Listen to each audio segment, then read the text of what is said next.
আজকে আবার কোন মতলব তোমার খুশি কেন তো? একটা কথা কইতাম, কি কথা কইবা কও? তুমি কিস্তির টাকা 500 থেকে গেছিল না, হ্যাঁ সেই 500 টাকা দিয়ে 400 টাকা কিস্তি দিয়েছি, আর 100 টাকা ছিল না, তোমার লাগে একটা গেঞ্জি আনছি। আমার জন্য গেঞ্জি আনছো? হ্যাঁ, 120 টাকা নিছে না, 20 টাকা বাকি পেয়েছে আর 100 টাকা দিয়েছে। 20 টাকা তুমি যদি উত্তরে যাইবা না, হ্যাঁ দিয়ে তুমি 100 টাকাতে আমার গেঞ্জি কিনছো কা? বিকেলে মাছ কিনা যেত না? মাজা কাটতে না খাইলে কি হবে? হ্যাঁ মাজা কাটতে না খাইলে কি হবে?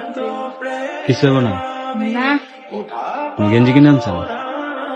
খাই দেখো, হ্যাঁ গায়ে দেবে দেখবা? সাদা গেঞ্জি দেখা তো। আচ্ছা ভাল লাগছে তোমার? ভাল লাগছে দেখে তো কিনে নিয়ে আইছি, নাইলে কিনতাম। আচ্ছা দেখি দাও তো গায়ে দিয়ে দেখি। সুন্দর লাগে, সাদা জিনিস এমনি তো সুন্দর লাগে।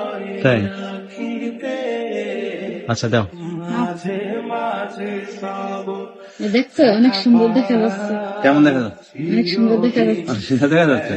হ্যাঁ, তোমার কে কইছে আমার জন্য গেঞ্জি কিনতে? 100 টাকা তো মাছ কিনতাম, খাইতে পারতো না? এই মাছ খাওয়া দেখতেছে, দেখো তো গায়ে দিচ্ছে কি সুন্দর মানাইছে না, এটাই তোমার হাসিটা আরো বেশি সুন্দর হয়েছে, এটাই কত মাছ খাচ্ছে, এটাই ভালো লাগছে। যাক তোমার তো একটা বুদ্ধি হয়েছে, তারপর কিন্তু তুমি এই কাজটা ভালো করো নাই বুঝছো? কি ভালো করে নাই? আবার সময় এরকম গেঞ্জি কিনছো। হ্যাঁ? তুমি সবসময় তুমি শার্ট গায়ে দাও, এর লেগে তো একটা গেঞ্জি কিনে নিয়ে আসলাম। এখন শার্ট গায়ে দেওয়া বন্ধ, গেঞ্জি গায়ে দিতে হবে না। আচ্ছা